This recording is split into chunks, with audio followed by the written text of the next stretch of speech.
In Melbourne, indeed in Australia, we have a conflicted attitude to housing. If you open a newspaper or watch a news bulletin, you'll often find a story agonising about the growing problem of homelessness, or profiling a young couple who can't break into the housing market, or describing a single parent's struggle to pay the rent. Then perhaps the next day, or perhaps even the same day, in a different part of the newspaper or a different part of the news bulletin, there'll be a story celebrating the wonderful auction results and how buoyant the real estate market is and how it's resulted in record property prices. It's as if these two things are unconnected, as if there's no connection between record housing prices and housing affordability, as if there's no connection between overheated real estate and affordable housing, as if there's no connection between the growing housing wealth of some and the growing homelessness of others. But of course these things are connected intimately in all sorts of ways. They're connected through federal policies, tax policies like negative gearing and discounts on capital gains tax. They're connected at the local level through restrictive zoning rules, planning regulations and building codes. They're connected through the historic decline in spending on social housing, so that more and more people on low incomes who would have lived previously in government-built or government-subsidised housing now compete for housing in the private market. They're connected in culturally embedded attitudes that owning your own home is the norm and that renting's just a transitory phase, when we know from many countries that around the world that that's not the only or necessarily either normal or even the most efficient way to organise putting an affordable roof over the heads of as many of a city's residents as possible. Anglicare has just released their annual rental affordability snapshot. They surveyed more than 65,000 rental properties offered on the market in a single weekend in April to see how appropriate and affordable they were for different types of households. The results are sobering. Less than 0.1% of the places on offer in metropolitan areas were affordable for people who rely on government payments like New Start, youth allowance, disability benefits or parenting payments. And that's after factoring in rent assistance. About 1% of properties were affordable for a couple on the age pension. The standard of affordability used here is the standard one, that is 30% of income. So if households are spending more than 30% of their income on accommodation, that's regarded as putting them into housing stress. The problems don't end with people on government payments. Anglicare found that about 17% of rentals would be affordable to a couple with 2 children, both parents working on the minimum wage. And that's after taking into account family tax benefits. In Melbourne, only 2% of rental units are affordable for working single parents. None are affordable for people on the minimum wage. And if we think the problem's bad now, what about the future? Melbourne's population is expected to grow to about 7.7 million people by 2050, requiring the provision of at least 1 million more homes. If we adopt a business as usual scenario, then Melbourne will continue to get wider at the edges and taller in the middle, spreading ever outwards as new housing estates roll over farmland and shooting up in the centre as high-rise residential towers come to dominate the CBD. But that is not the only option for our future. So to frame debate about how we might do things differently, how we might get housing right in Melbourne, let me introduce our first speaker. Dr. Carolyn Whitzman is Professor of Urban Planning at the University of Melbourne, where, as I said, she leads the collaborative project Transforming Housing, Affordable Housing for All. Carolyn is passionate about cities and about social justice.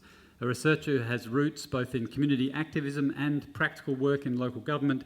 She's published extensively on how we get our cities right for everyone, for women, for children, for older people, for people with disabilities, in terms of public transport, safety, public space, social services. And I think it's fair to say that Carolyn thinks that we're not going to get any of those things right unless we get housing right. Carolyn Whitzman.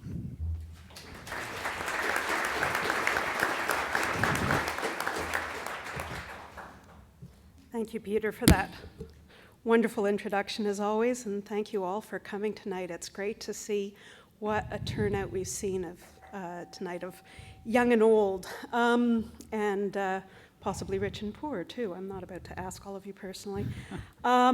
So I lead a project called Transforming Housing, which is a research program that's been going on since March of 2013, almost 2 years, using a deliberative partnership approach to improve not just housing affordability, but as Councillor Foster said, housing quality outcomes. And I wish I could tell you stories about all the pictures I'm going to show, but I'm just going to briefly mention this is a development called the Ramona in Portland, where the private developer, using low-income housing tax credits, you'll hear about those in a moment, built social housing for families in downtown Portland. And he noticed that there wasn't a nearby school, and so he gave over the ground floor for a school in this housing development. I'm just going to leave that thought with you. So the partnership involves quite a range of people who we felt hadn't been talking before as equals, as partners in affordable housing. The University of Melbourne, through the generous assistance of Carlton Connect, has brought together private developers, social housing providers, state government, local government, investors, and we've also gotten some excellent design and policy advice from some leader practitioners in the field. We've been doing action research. We've been trying to change things and then figure out what's working and what isn't. We started out with interviews with about 40 housing decision makers in Melbourne going, you all seem to think that there's a problem about lack of affordable housing. What are the barriers? How can they be overcome? And then we brought a few people with us and met with a whole bunch of people in San Francisco and Portland and Vancouver. And I recently returned and went to Toronto and New York and brought back some friends with me, talking about how you innovate and how do you work in partnerships, because there's something happening in all of those places, and all of those places have housing affordability problems, but in many of those places, particularly San Francisco, Portland, and Vancouver, an enormous amount of affordable housing is being created. How does that happen? How can it happen in Melbourne? And then we've been developing and testing some options based on what we learned from those places to how they might work in the Melbourne context, which of course is a different legal and cultural context. Last week, we had an invitation-only forum with about 60 of those key actors to start moving from ideas to action. It's time after a couple of years. And I'm going to briefly talk about the 10 ideas in the options paper, which is downloadable for free on the Transforming Housing website on policy and regulation, finance and investment, and partnerships and demonstration projects. Because one of the things that we learned is that there's no silver bullet. It has to be everything being done together at once in a coordinated way. So to start off with, we need a 10-year state government housing strategy that covers the entire affordable housing continuum with, I would say, some local government targets to move it beyond the level of platitudes. So we know that we have emergency shelters, we need more supportive housing, we need more social subsidized housing in order to meet the needs of some of the people that Peter was talking about. Sorry about the lightness of this slide. We also need affordable rental and possibly affordable home ownership. And then we also need market housing to be a little less expensive. We do need inclusionary zoning, which is something that the current state government is talking about. It's very common. 48 of 50 states in the US have it. Several provinces in Canada have it. Most countries in Europe have it. It requires a certain proportion of any new development to have a certain proportion of units for low and moderate income households. We also, that's an example of what would be called a stick approach, saying you must include this. There's also carrot approaches that have been used very successfully in places like Vancouver, for instance, where in downtown Vancouver, you can build up to 5 stories and build pretty much what you want within zoning. If you want to build anything over 5 stories, well, then we start bargaining and we start clawing back some of the increased profit of the land. And density bonusing is one carrot you can use to provide a greater height or increase in units for community amenities such as affordable housing or a school on the ground floor, as you saw. Another planning tool that we can use is eliminating some of the regulatory barriers to low-cost housing, so reducing parking requirements or encouraging laneway housing. And I do know some people in central Melbourne who would like to retire at some point, would like to give the main house to their children, and would like to live in the place where they grew up and or where they've lived most of their adult life. And laneway housing can help provide part of the solution in that case.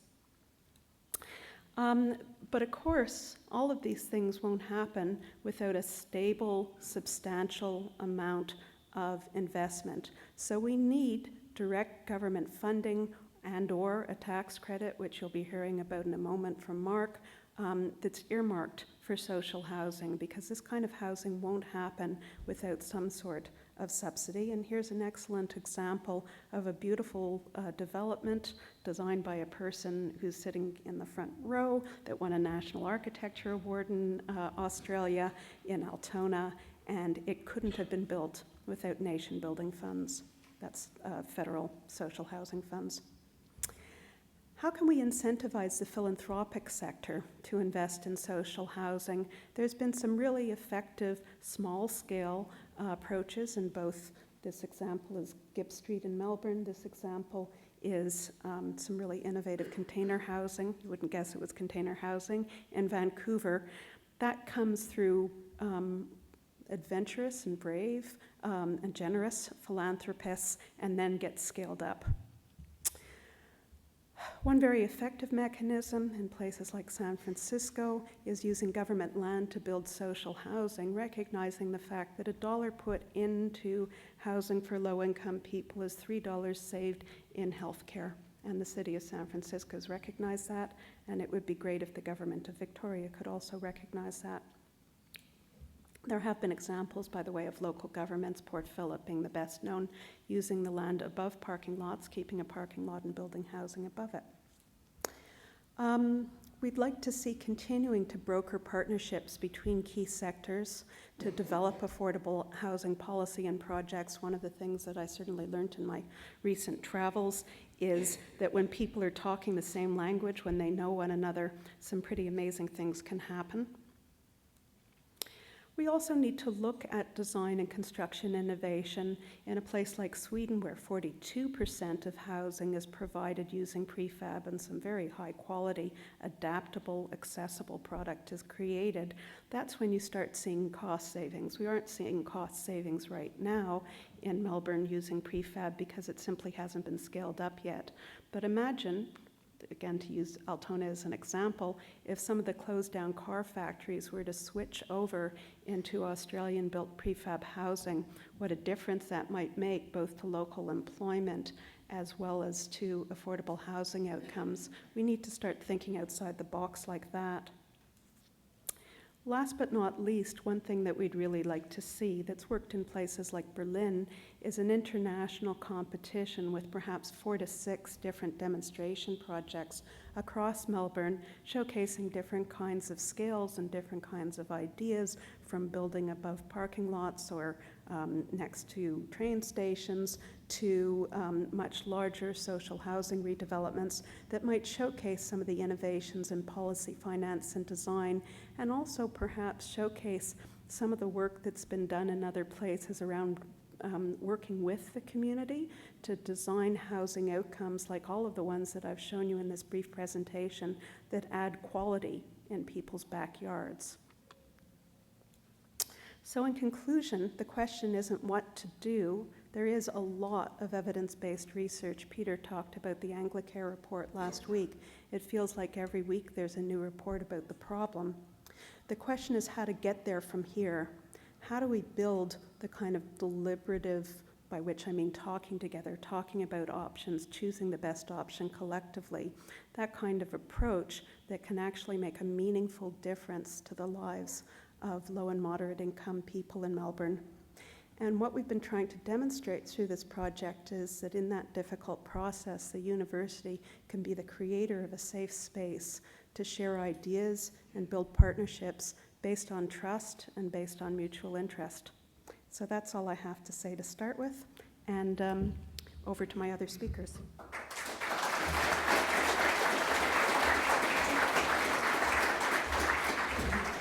Thank you, Caroline, for that fantastic overview, and there's lots of issues that we'll come back to, I'm sure. I think that in the current fiscal environment, there's not much point in us sitting around and waiting for federal and state governments to ride to the rescue and stump up big pots of money to build affordable housing on the scale that's needed. No doubt, lobbying for policy change remains as important as ever, and that I think comes clearly through what Caroline has said.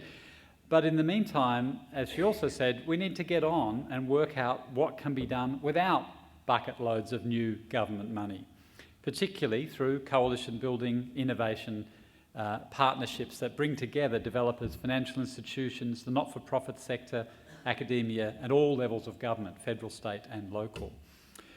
Bring them together around shared goals and shared values to do with housing. Our next speaker will give us a Canadian perspective on what these kind of partnerships can look like and what they have to offer. Michael Shapcott is Director of Housing and Innovation at the Wellesley Institute in Toronto, although he's currently on secondment to the Prince's Charity Canada. And Michael is a founding member of the Housing Network of Ontario, of Toronto's Multi-Faith Alliance to End Homelessness, and of the Canadian Homelessness Research Network, and he's currently co-chair of Canada's National Housing and Homelessness Network. Please welcome Michael Shapcott.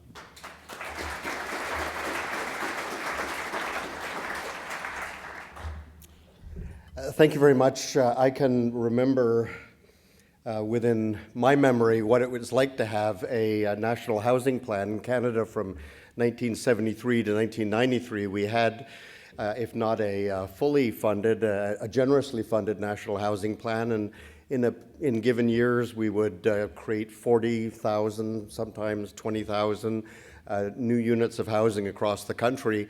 And it was almost as simple as writing your proposal, demonstrating the need, and getting funding. So when Carolyn says that a national housing plan in which governments provide funding is one important strategy, I can attest to that. We, however, in Canada live in a post-national housing strategy world. In 1993, our national government decided to stop funding new affordable housing. And in the period since, in the last 2 decades and a bit, what we've been doing is working to innovate around housing needs using a variety of tools and mechanisms as a way of trying to get back to the promised land of a national housing plan.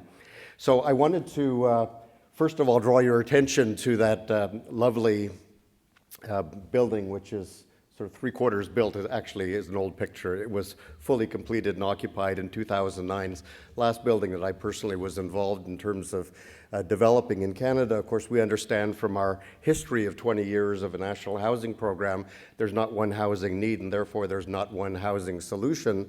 There's a range of housing needs. There's a complex housing system, and we have to make all parts of that system work. This particular housing is a 112-unit building, 56 units for seniors who are frail and elderly, and the other 56 units for people living with HIV/AIDS. It's in a neighborhood in Toronto where there's a large population of people living with AIDS. And when we first thought of this project some 15 years or so ago, people thought it was crazy to mix those two populations together, but it turns out to be a lovely building in which people are supporting each other. 10 units are set aside in that building for transitional housing for people who are homeless, living with HIV/AIDS, to help them immediately get off the street and then make the transition into more permanent housing. And this particular project, we happened to acquire a piece of land that was from a hospital that had been closed by the government, and we acquired title from the Board of Trustees of the hospital and used that to leverage the property. But that's not what I really want to talk to you about. I want to talk about a few other interesting ideas. This is a picture of Toronto's central waterfront. And we have the inevitable horrible expressway running through the bottom of our city, and this is the central business district. One thing you'll notice about Toronto is that we're not afraid of density. In fact, we embrace density, not just in the downtown, but throughout the city, through to the outer suburbs, and into the the wider suburban region. There's over 1,000 concrete slab high-rise buildings in Toronto itself, and another 1,000 or so in the surrounding area. But in our central waterfront, which is under active development, this is an area that has been turned over almost exclusively to high-end condominium housing. So very expensive housing, and we wanted to make sure it was a mixed income development in there. So in an individual negotiation with a developer who has a piece of land roughly in here, a major Toronto developer called Tridel, we negotiated with Tridel, and I'm just going to actually take out my notes because sometimes I forget the details of what the specifics were. So it's called Bayside. Bayside is a building with 305 units, 225 of what are called market condos, and by that it's sort of $750,000 and up, and considerably up from $750,000, some retail in there. But we negotiated for 80 units of affordable rental housing. That's housing that will be managed by a nonprofit organization called Artscape, and it'll be dedicated to artists. So it's housing for people in the creative sector, because we think a dynamic city needs to ensure that it doesn't just have room for the wealthy, but also has room for a range of other people, including the creative sector. What's significant about this project is when we were having discussions with the developer for the affordable rental component, the developer was reasonably understanding about this because the economics did work out for the developer, and that's an important consideration. But the one big concern the developer had was managing over a long term the affordable housing. The developer said, I like to develop things, sell them, get out, put my money in my pocket and move on to the next project. I'm not interested in a long-term project, even if they are interesting people like artists. So one of the keys to making this a project successful, and we hope it'll be breaking ground next year and open in 2019, all the approvals have been secured, the financing is in place, and it's just a question of cleaning up a few details and then doing the site remediation and so on. But one of the keys to making this project work, and the key in terms of inclusionary housing, was ensuring that we had a landlord who would take on the affordable housing component of this project, because the developer had no interest in doing that. At the other end of the spectrum, so we have a housing need for artists who are seeking to make a footprint in the city, and important for the vibrant nature of our city. We also, of course, have, I'm sorry to say, a significant population of people who are rough sleepers, homeless, sheltered homeless people living in homeless shelters in every major city across the country. And about 6 years ago, we launched a national program that was targeted at providing housing for people who are called chronically homeless. I don't like labels too much, but hardest to house was sometimes a term that was used in terms of people typically with a history of a decade or more of homelessness, often with a background in terms of corrections, so out of jails or prisons, and often as well in terms of a mental health, addictions, and other complex issues. And the prevailing notion is that simply, quote unquote, giving housing to those people, quote unquote, is not a very good idea because they won't know what to do with it. And our view was that, in fact, housing is a brilliantly successful and remarkably simple way to end homelessness. And so we launched with our federal government a program called At Home Chez Soi. And it was in 5 cities across the country, Vancouver on our west coast, where the focus was on working with people who had a history of mental health and addictions. In Winnipeg, where a large Indigenous population living in the city, but also homeless. In Toronto, where we have a significant newcomer population, so ethno-racial groups.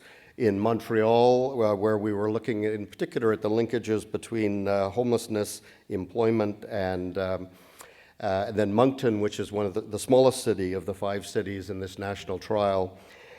It was a 4-year pilot project in 5 cities. At the time it was launched, the largest project of its kind, and not only in Canada, but in the world, in terms of testing this very radical notion that housing could in fact end homelessness.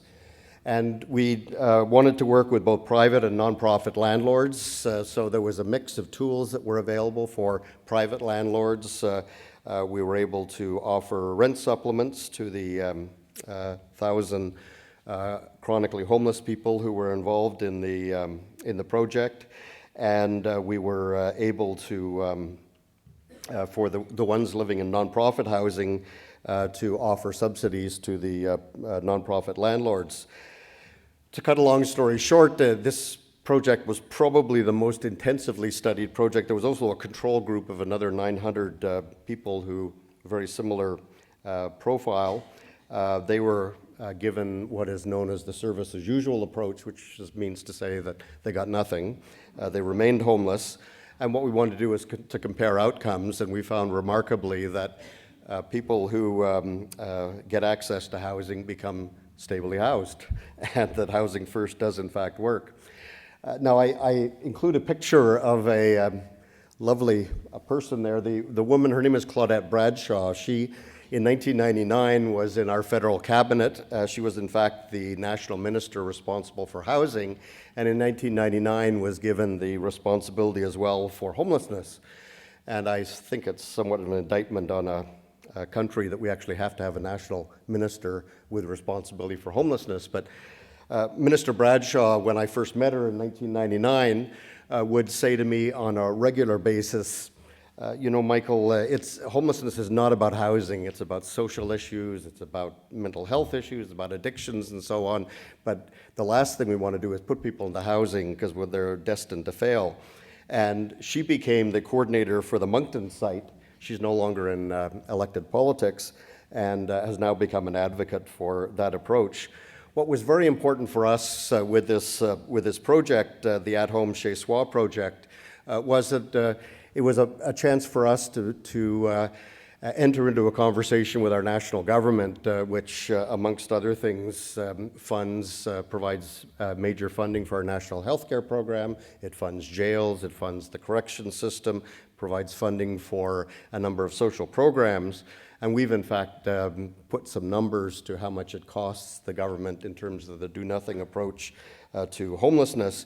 We wanted to demonstrate that actually making these kinds of investments, this was a $100 million program over the 4-year pilot project in 5 cities, and we were able to demonstrate substantial savings to the federal government in terms of healthcare costs and other costs. I want to quickly now move to a social housing regeneration project in Canada. In the 1950s and 1960s, we built a lot of public housing projects, government-owned, government-managed, medium density, or in some cases, high density. This is the largest of the social housing projects in Canada. It's called Regent Park in Toronto. It's rather ironic if you've been to London, England, and seen Regent's Park in London, England, you'll know that it's not exactly a social housing project. And they get confused when they come to Toronto and they see Regent Park and they think, oh, this is great. This is where my people live, and they find that it's, in fact, an area of misery, or was an area of misery. This is the old Regent Park, and in fact, this photograph is taken from one of the 20-story high-rise buildings, because just immediately behind the camera would be a series of buildings. So it was a very dense urban neighborhood. There was roughly just slightly more than 2,000 social housing units in this neighborhood. And they were falling into disrepair, built in the late 40s and 1950s. And this is part of, it's into the 3rd phase of a 5-phase redevelopment. This is one of the new buildings in Regent Park. You can see we actually, again, we embrace density in Canada. The sort of secret in this particular process is that all 2,083 social housing units were replaced. Every tenant household was absolutely guaranteed a right of return. They had to move out, obviously, during the construction. In addition, the density was more than doubled because there were 7,000 new affordable rental units in the neighborhood and slightly more than 3,000 market condo units. The developer for this project is a very enthusiastic Toronto developer who builds a lot of condominiums all throughout the city. And the secret to this neighborhood was to turn it from a public housing development into a full neighborhood with retail, with community facilities. This is a center for culture and innovation, lots of theater and interesting things that are happening there. In terms of the retail, community benefit agreements were signed with all of the, there's a bank and a grocery store and various other retail. Community benefit agreements were signed in order to require that the jobs be offered to residents in the community. And it's become a model for regeneration of neighborhoods. All of the buildings, whether they're high-end condominium or the social housing for the tenants returning into the neighborhood, are all of a high-quality design. And when you walk down the street, you can't say, that's social housing and that's a $500,000 or $1 million condo. And finally, I do want to talk about one of my favorite projects, and not so much because of the design of the building. The building design is rather, they had a sale on blue panels or something. I find it rather uninteresting from the outside. But this was a project developed by the YWCA, and it's called the Elm Center. This building in front, the facade that was protected, and again, I have some concern about how we sort of take heritage buildings and sort of chop them into little pieces and they become facades. But nevertheless, this particular heritage building was built in the 1850s in Toronto and was the Toronto's House of Industry. So in Toronto in 1850, if you were homeless, you would go to the House of Industry where, of course, because everyone knew that people who were homeless were idle, they had to be put to work in order to prevent them from sinning and from other forms of moral decrepitude. They would busy themselves throughout the day taking big pieces of stone and breaking them into little pieces of stone. Now, I've often thought, did Toronto have a shortage of small pieces of stone back then and therefore needed to employ so many poor people? And of course the answer is they didn't, but it was thought that manual labor was good for the soul. So the old Toronto House of Industry, the front has been preserved into this modern building. The building itself is, let me just do a quick calculation, to 310 units of affordable housing. It's an $80 million project. There's 3 towers, a 17-story tower, which is the big one, a 10-story tower, and then the 5-story tower here. It's a really interesting mix within the building. There's 150 affordable apartments that are pitched at for women and women-led families. There's another 100 supportive apartment units for women with mental health and addictions issues. Back around the other side of the building is a separate set of units, 50 units for Indigenous families in Canada. As here in Australia, we have a significant Indigenous population that is coming to the cities from remote, rural, and northern communities and finding poverty, homelessness, and despair. So integrated within this project is an Indigenous families project, and then 10 units set aside for Aboriginal women fleeing violence. 15% of the units are for older women, recognizing that particular issue. I'll just mention 2 other things, and I've been given my time's up. One of the things that we're quite happy with this building is that it's a green building. It's the first building of its type in Toronto that has geothermal in terms of its heating systems. But the other thing I'll mention to you that is, for us, very, very innovative was the financing. In 2008, we were able to convince our provincial government, which is the equivalent of your state government, when it announced a major infrastructure program as part of the recession and post-recession package that many governments around the world announced. We convinced them that housing is a necessary part of infrastructure, and they created a $500 million affordable housing loan program. And part of that money was used to finance this building and a number of other buildings, and I'd be happy to talk about how we've leveraged that initial infrastructure money in order to ensure affordable housing. So thank you very much, and look forward to more conversation.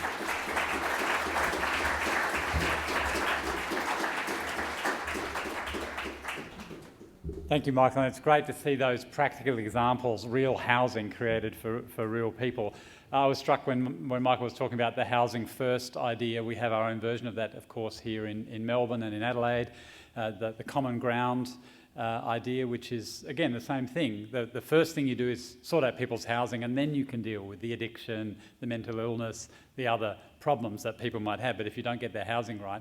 And in my research, I've written about this for Inside Story, the results are similar, very, very successful. The problem, it seems to me, is going from this as a pilot program to this as policy.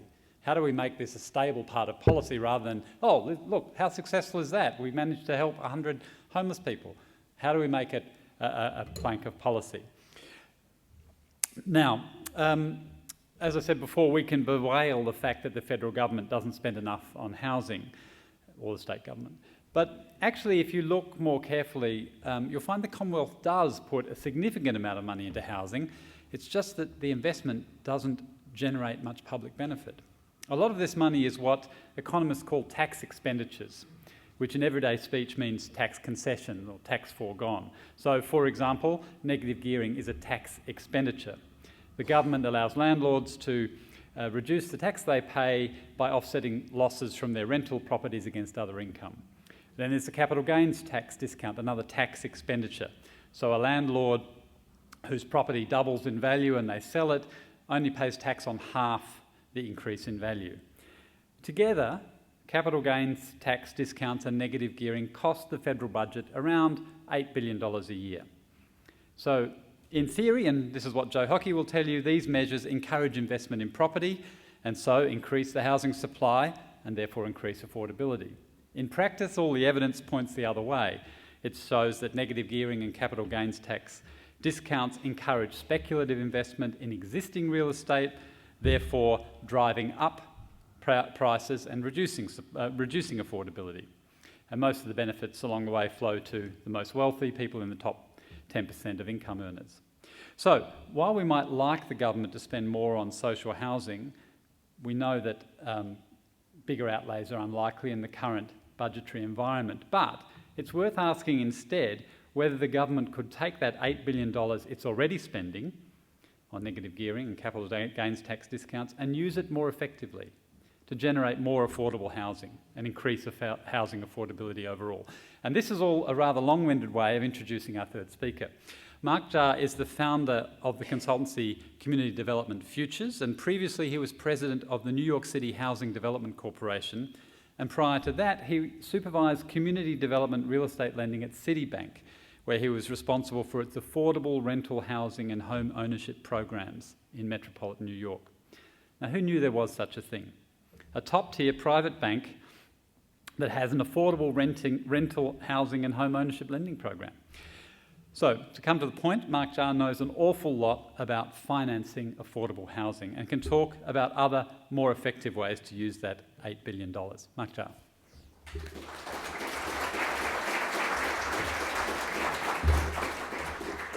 Great. Peter, thank you. Thank you for the introduction, and I want to thank Carolyn for inviting me to Australia and to Melbourne. I've been here for a brief period of time. This is a glorious city. I'm certain you all know that. I don't know whether you're better than Sydney. I was there at the weekend, but Sydney was also quite beautiful. I don't want to offend anybody from either Melbourne and Sydney. That's how I managed to survive both in a bank as well as in public service.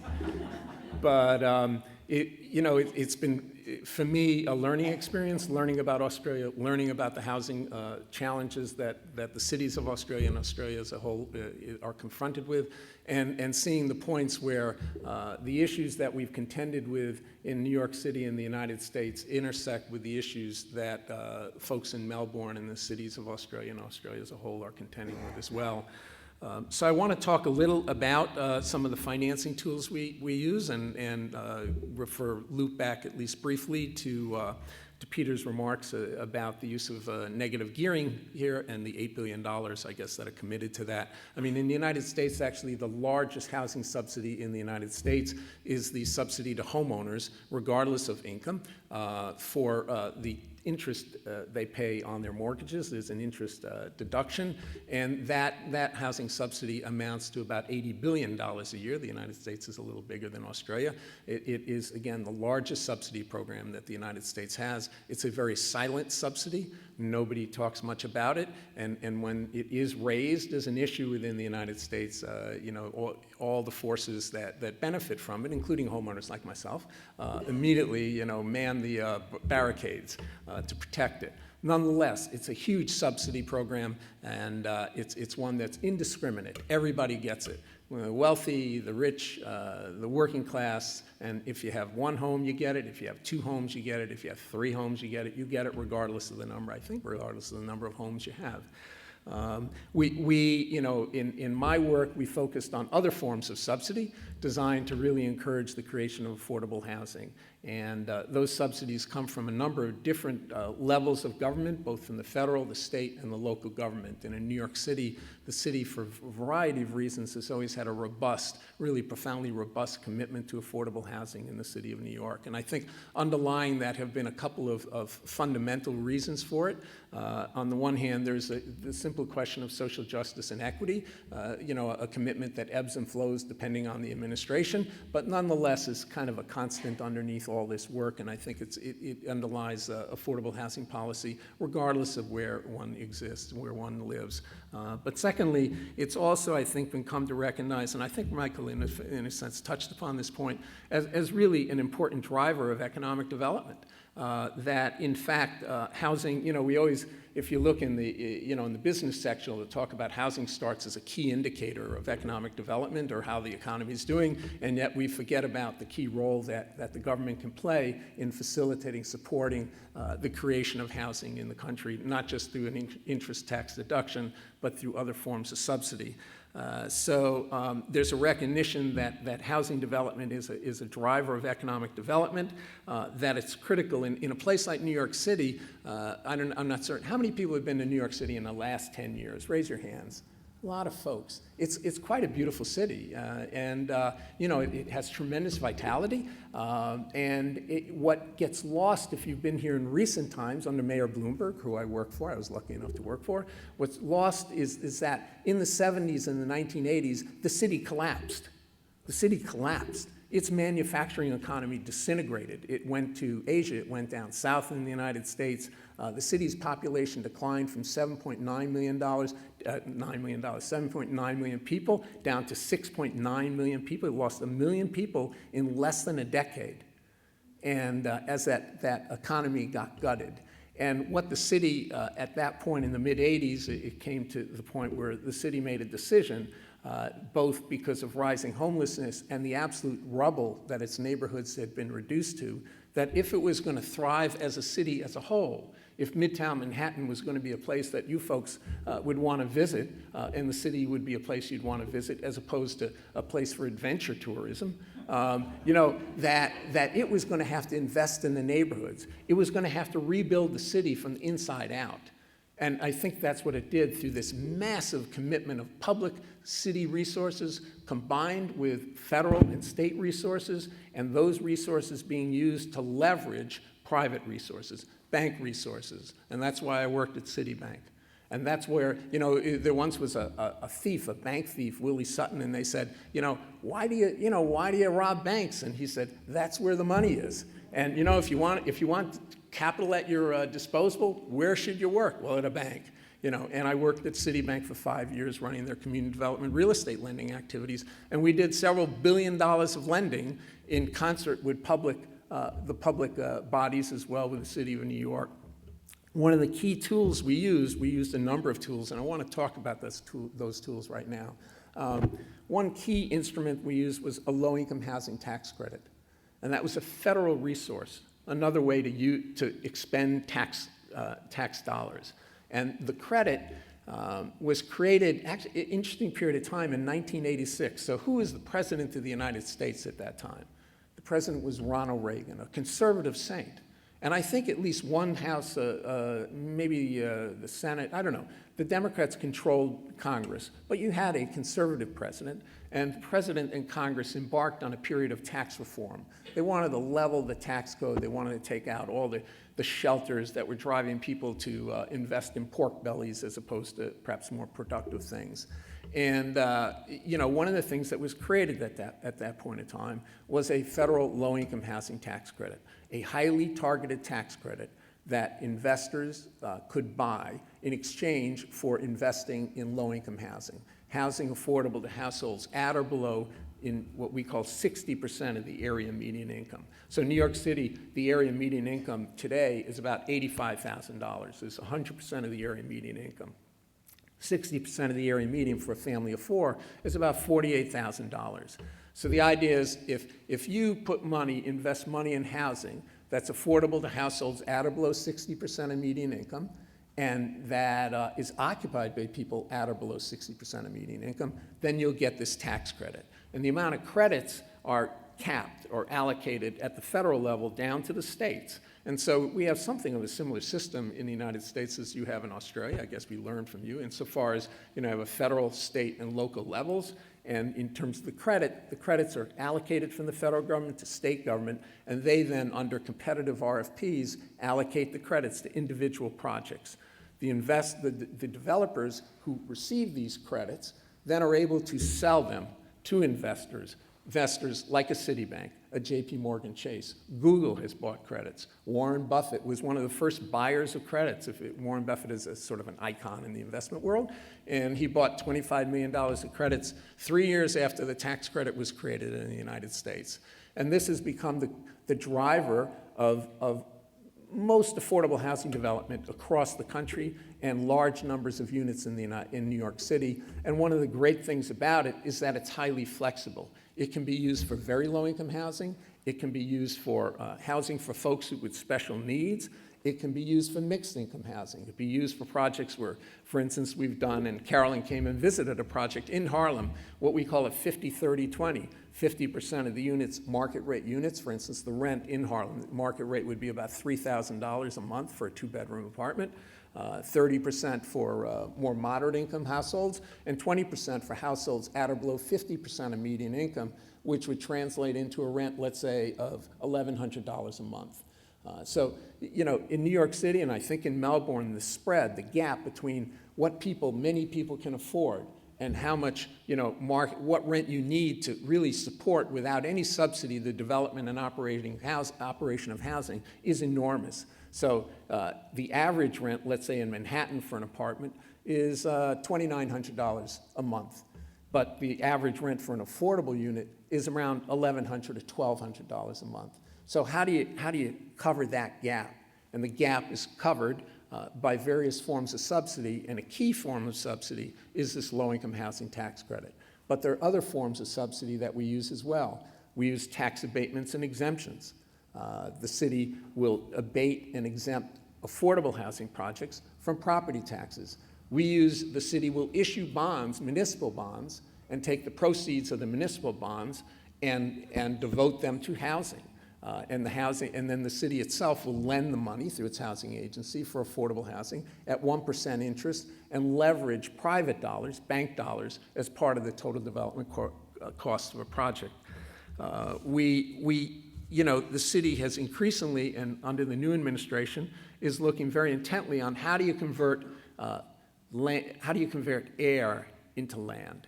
And how do you capture the value associated with that? In other words, how do you rezone in a manner that the big winners aren't simply the owners of the land and the developers of the property? And so, as Carolyn referred to, the city has in existence an inclusionary zoning program.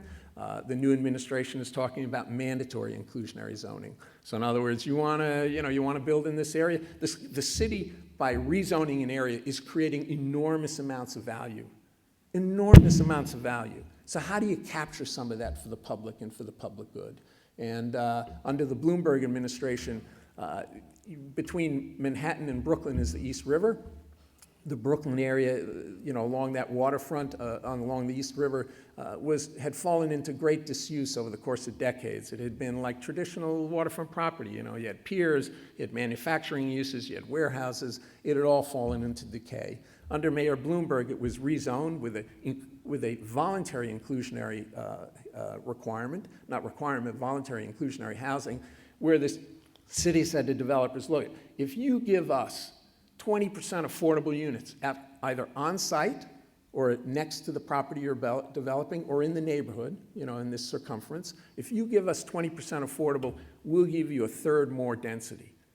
And that is a value proposition for developers that worked and works. And now the city is saying, oh, now we're going to require this, just require it as a matter of course. There has to be a trade here. We're going to rezone, you're going to make a lot more money because you will, you're going to give us affordable housing. Cities also, there's been some discussion, and it's interesting because it's come up, I think, recently in the Australian context as well, about either a mansion tax or a pied-à-terre tax. New York City, like Sydney, like Melbourne, is a magnet for foreign capital, a magnet for dollars that, large sums of capital that folks in, the wealthy in Russia or in Asia or in Latin America want to park. They want a safer environment for their money. They want a place where there's economic and political stability, at least relatively, and they look to markets like New York City and a Melbourne or a Sydney to park their money here, buy assets. So for many months out of a year, 6 months, 9 months, virtually the whole year, these properties might be dark. If you go to Venice, you see the same sort of affair in Venice. So one notion is, why not a pied-à-terre tax? Why not be, if you're not living in this property at least more than half of the year, why shouldn't we enact a tax and take the proceeds of the tax and put it into a housing trust fund that can subsidize housing for broader numbers of people within the city itself? A variation on the theme would be the mansion tax. Again, in New York City, there's tremendous constant ferment within the real estate market with buying and flipping and trading of properties. Properties have traded, on West 57th Street, if you know Manhattan, you see towers going up where condominiums, the 2-bedroom, or 3-bedroom, 3-floor triplex sold for $90 million to a Russian oligarch who made his money in fertilizers and wanted an apartment for his daughter. We all want nice apartments for our daughters, So, $90 million, it's worth it. Well, the notion then is to have a graduated tax on those sorts of transactions, not just upon the first sale, but as there's turnover. And when we analyzed this thing, we looked at all the transactions of $2.5 million and up in New York City, right? And hitting 100 million now. And we graduated the tax. You can have progressive tax on the wealthy as well, not just on everybody. And you graduate that tax, and we thought we could raise in the city somewhere between $100 and $150 million a year in funding out of really a tax of between 1% and 2% on the sale of the property. And frankly, 1% on a $2.5 million property would be a tax of, $25,000, which is sort of chump change. That does not cover the costs of the catering for the closing. So we think that a tax like that, as well as other forms of taxation, are a way to capture value that's being created in robust markets like Melbourne and Sydney and New York City and use it for the purposes of a social good that otherwise is not going to get funded. And I'll leave it at that. Thank you.